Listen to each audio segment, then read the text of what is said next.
반갑습니다. 지난번에 저희가 길따라를 갔다 왔는데 요번에는 우리가 서울로 갔다 왔어요.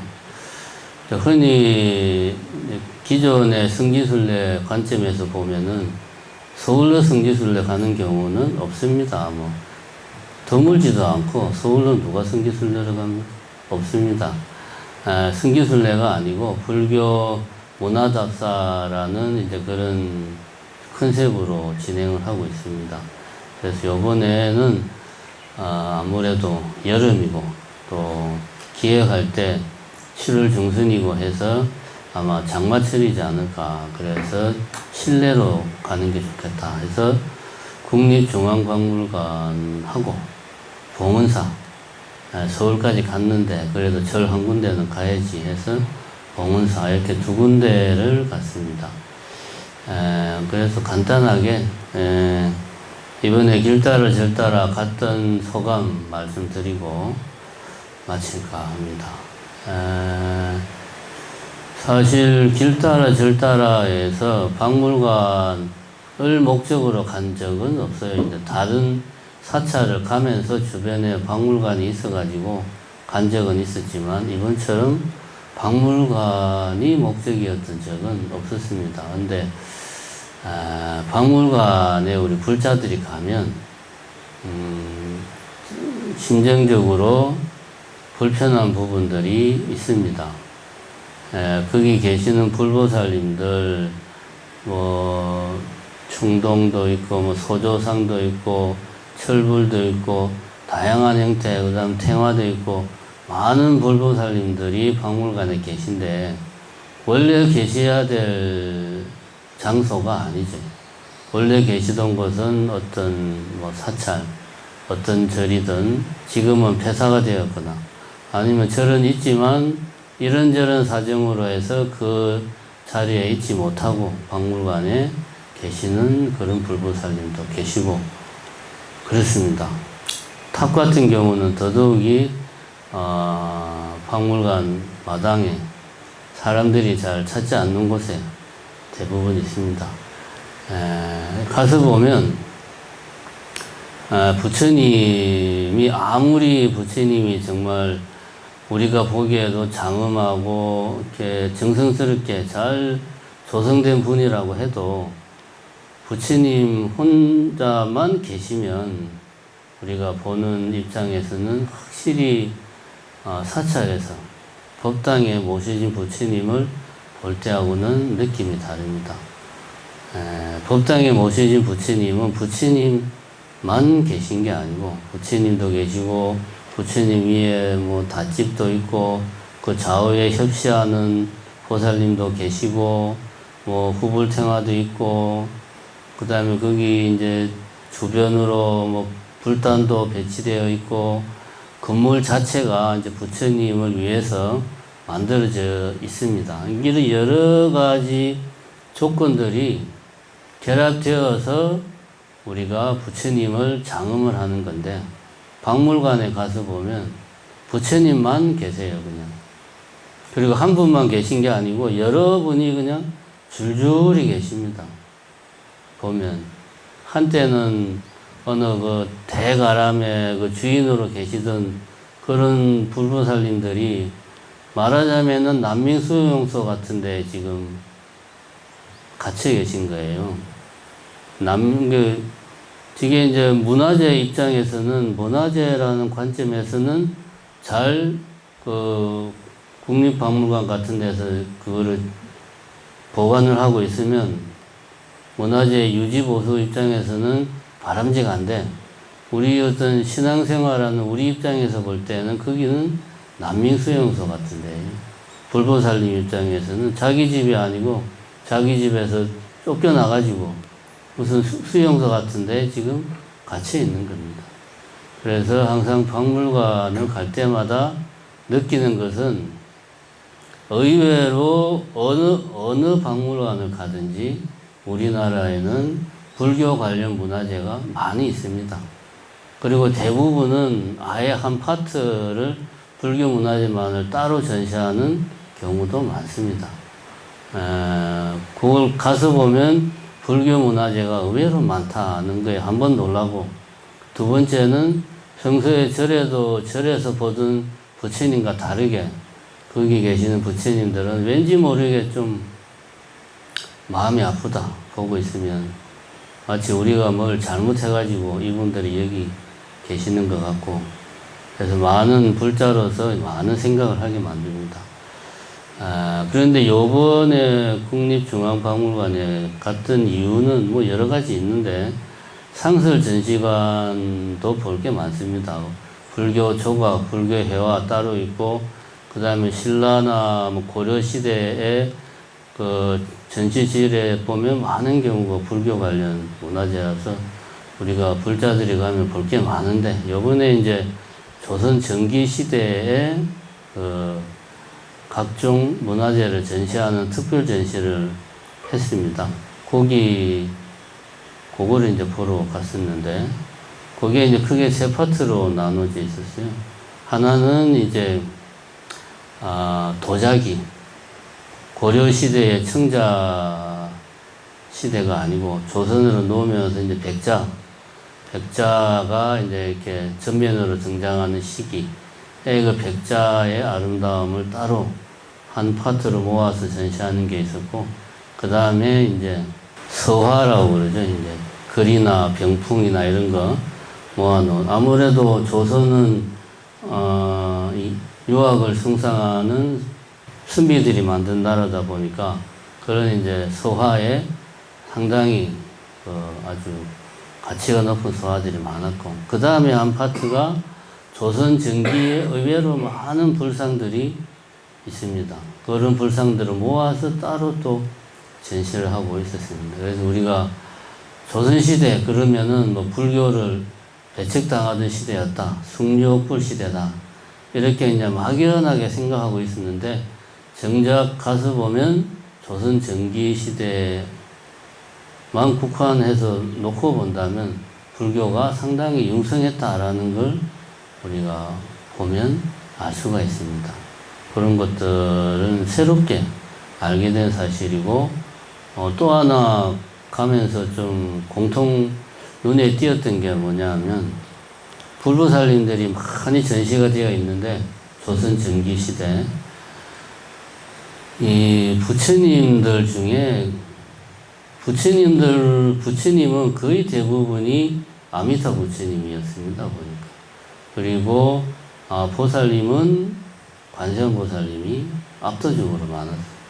그러니까 이미 우리가 보니까 조선시대의 신앙생활의 중심에 아미타 부처님이 상당히 중요하게 위치하고 있었구나 하는 생각을 할 수가 있고, 그 다음에 관세음보살님은 어느 시대를 막론하고 관세음보살님은 항상 우리 불자들의 신앙의 중심에 있었구나 하는 것을 요번에 가서 우리가 확인할 수가 있었습니다.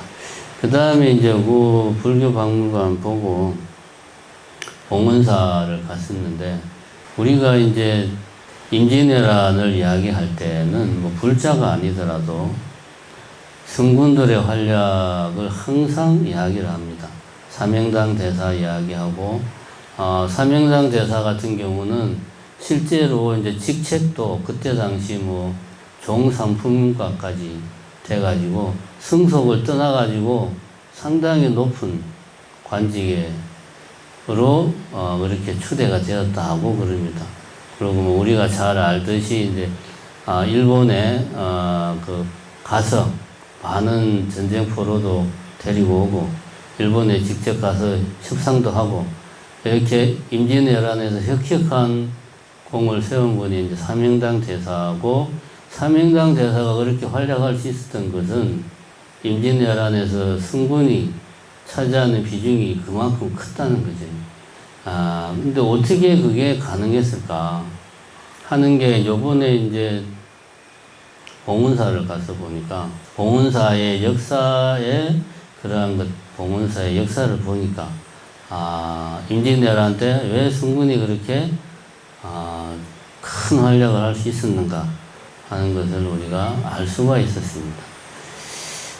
조선시대에 보면은 우리가 뭐 국사 시간에 그런 거 배우죠. 태정태세 문단세, 예성연중 인명선 해가지고 이제 선조까지 쭉 임진왜란 이후에는 기억이 안 나고 뭐 그렇게 우리가 쭉 외웁니다.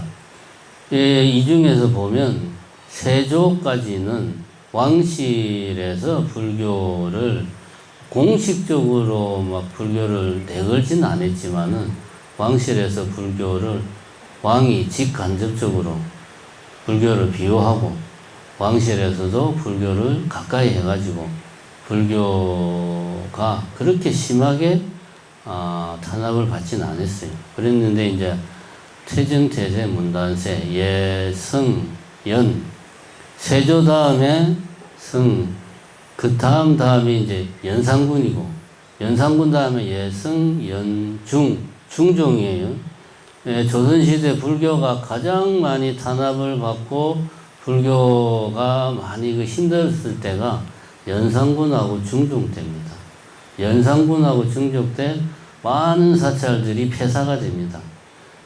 우리가 상식적으로 알기에는 조선시대에는 불교를 배척하긴 했지만 그렇게 불교를 막 탄압하고 절을 폐사시키고 그러지는 않은 거 아닌가라고 생각했지만 사실은 그게 아니고 연산군 중종 때는 많은 사찰들이 폐사가 되고 또 많은 스님들이 절에서 환속당하는 그런 상황이 됩니다. 그런데 희한하게도 또 그러고 그 다음에 이제 조선시대에는 세조까지는 왕실이 불교에 대해서 그렇게 배척적이지 않았기 때문에 성과제도나 도첩제 같은 게 유지가 되고 있어요. 성과제도는 뭐냐 하면 3년에 한 번씩 선종과 교종 각각의 30명씩의 그 스님들을 뽑는 말하자면 스님들의 과거 시험이 있었어요. 세조까지는. 그게 이제 3년에 한 번씩 선종 쪽에 30명, 교종 쪽에 30명이니까 말 그대로 엘리트들이 등용되는 그런 성과 제도가 유지가 되고 있었습니다. 근데 그게 연산군 들어서면서 폐지가 됐어요. 그 다음에 세조까지만 해도 도첩제가 유지가 됐어요.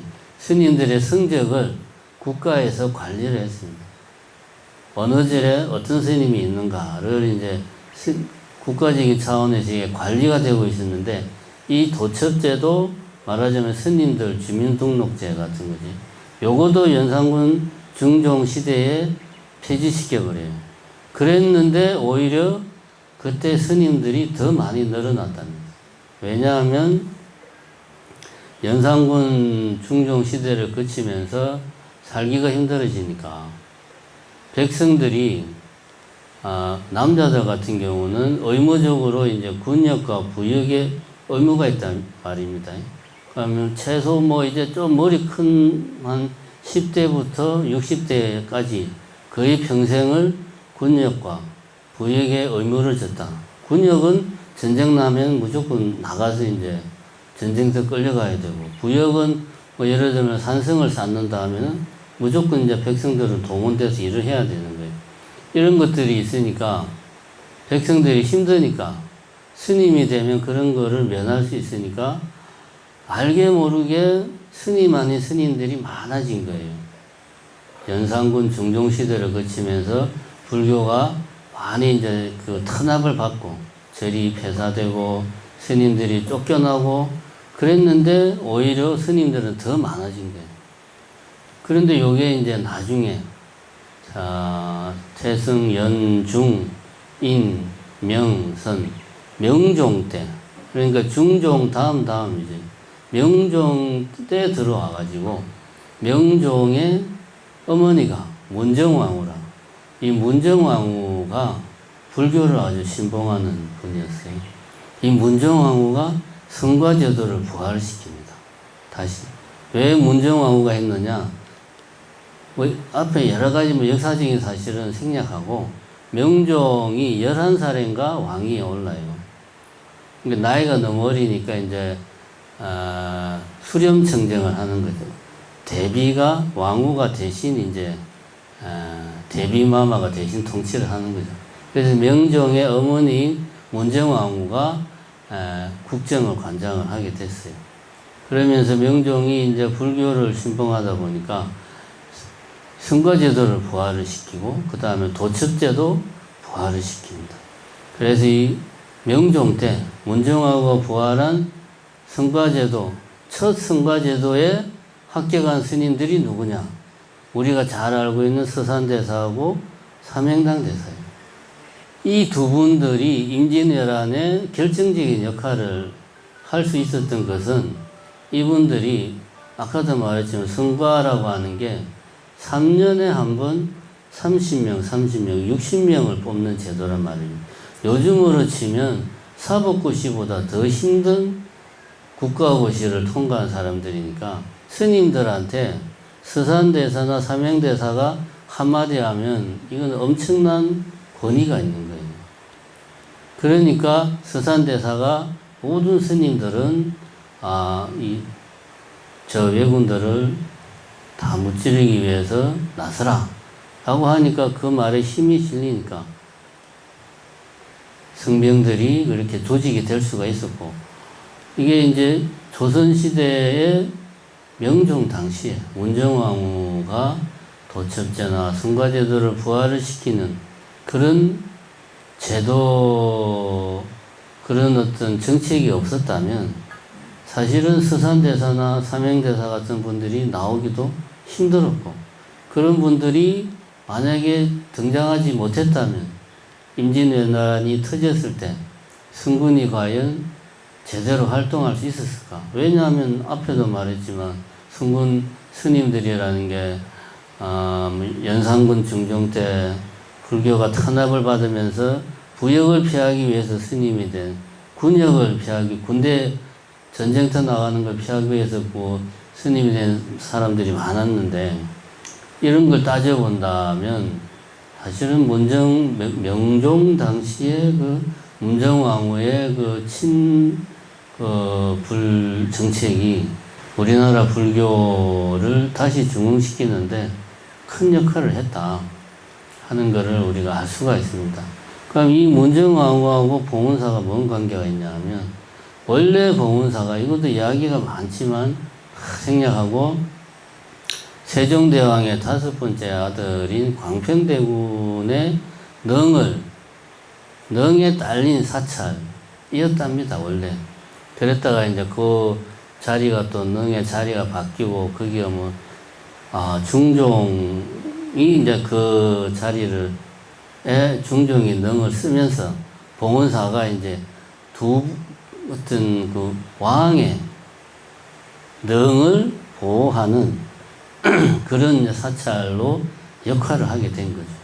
그러니까 이제 문정왕후가 봉은사의 이제 그때 당시 주지였던 보호스님, 여기서 한 보호스님은 허응당 보호라고 해가지고 우리가 잘 알고 있는 조계종, 중흥종, 태고 보호스님하고는 다른 분이에요.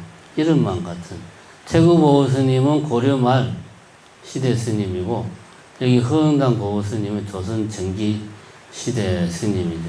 이 보호스님이 문정왕후와 함께 이러한 불교를 혁신하는 정책들을 20년 동안 진행을 해가지고, 그것이 기반이 돼가지고 서산대사나 삼행대사 같은 뛰어난 스님들이 배출되었고, 그러한 것들이 바탕이 되어가지고 임진왜란에서 성군들이 혁혁한 역할을 하고, 그것이 이제 기반이 되어서 그 이후에도 조선의 사대부들이 스님들을 예전만큼 그렇게 함부로 하지 못했다.